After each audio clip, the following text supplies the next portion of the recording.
না খেয়েও থাকলেও স্বামীকে প্রবাস দিও না। স্বামীকে কোনোদিনও বিদেশ পাঠাবেন না, কারণ বিদেশ পাঠালে আপনার হাতছাড়া হয়ে যাবে এবং সেখানে বসে বসে কি কি করবে সেটা আপনি কল্পনাও করতে পারবেন না। আমার হাজব্যান্ড বিভিন্ন মেয়েদের সাথে সম্পর্ক তৈরি করছে, সেটা আমি জানতাম না। হাজব্যান্ড ইমো দিয়ে যে নাম্বার দিয়ে কথা বলতো, সেই নাম্বারটা আমি একদিন ইমো ওপেন করেছি। করে আমি যা দেখলাম তার জন্য আমি প্রস্তুত ছিলাম না। 2 সন্তানের বাবা হয়ে সে কত মেয়েদের সাথে কত নোংরা সম্পর্ক তৈরি করেছে, বর্ণনা দিয়ে আমি শেষ করতে পারবো না। পারিবারিকভাবে আমাদের বিয়ে হয়েছে, আমরা 3 বোন, আমাদের কোনো ভাই নেই। আমার শ্বশুরবাড়ির মানুষের অনেক লোভ ছিল আমার বাবার সম্পত্তির উপরে, আর এটা নিয়ে আমার শ্বশুরের সাথে অনেক ঝামেলা হতো, কিন্তু আমাদের হাজব্যান্ড ওয়াইফের মধ্যে কখনো সম্পর্কটা নষ্ট ছিল না, খারাপ ছিল না।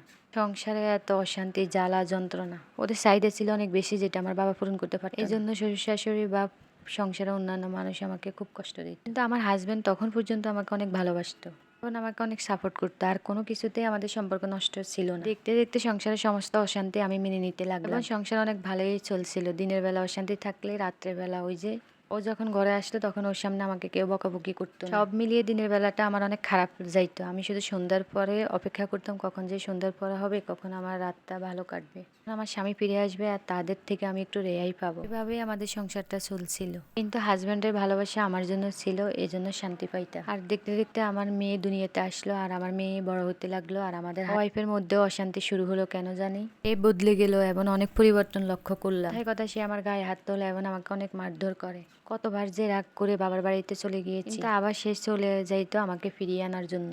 কেন জানি মেয়ের মুখের দিকে তাকিয়ে আরো ভালোবাসার কথা চিন্তা করে আবার ফিরিয়ে আসতাম, কিন্তু সে আর মানুষ হলো না, সে অমানুষের মতোই আমাকে কষ্ট দিতে লাগলো। আবার আমি কনসিভ করলাম, এবার আমার একটা ছেলে সন্তান হলো, আর আমার হাজবেন্ডও প্রবাসে চলে গিয়েছে। এবার আমার খুশি দেখে কে, মনে করেছিলাম এবার আমার জীবনে শুধু সুখ আর সুখ, কিন্তু না, এই সুখটা বেশি দিন আমার জন্য টিকলো না। রাত আমার শ্বশুর এই দুনিয়া থেকে চলে গেল, আমার বাবা এই দুনিয়া থেকে চলে গেল, আমি আমার মাকে নিয়ে অনেক মানসিক টেনশনে ভুগতেছিলাম। আমার মা একা হয়ে গেল, এরকম চিন্তা করতে করতে আমি নিজে অসুস্থ হয়ে গেলাম। আমার হাজবেন্ড প্রবাসে যাওয়ার পর থেকে আমাকে সময় দেওয়া বন্ধ করে দিয়েছে। এমন জানি পরিবর্তন হয়েছে। যে স্বপ্ন দেখেছিলাম অনেক সুখে থাকবো, হাসি আনন্দে জীবন কাটিয়ে দিব, এই স্বপ্নেই আমার স্বপ্নেই রয়ে গেল। আমি নিজে থেকে তাকে ফোন দিতাম না, কি ফোন দিলেও আমি তার সাথে বেশি কথা বলতে পারতাম না। হঠাৎ হঠাৎ সেরে যেত এবং আমার সাথে খুব বাজে ব্যবহার করতো। তার ইচ্ছাগুলো সে পূরণ করতো এবং ছেলে মেয়ের খোঁজ খবর নিত। আমি শুধু ছেলে মেয়ের মুখের দিকে তাকে এখনো তার সংসার করতেছে, আর প্রবাসীর বউদেরকে বলি এই সুযোগ কখনো প্রবাসীদেরকে দিবেন না। বাইরে আমার তার সাথে কোনো রকম কোনো কথা হতো না, এমনকি আমি তার অনেক কিছু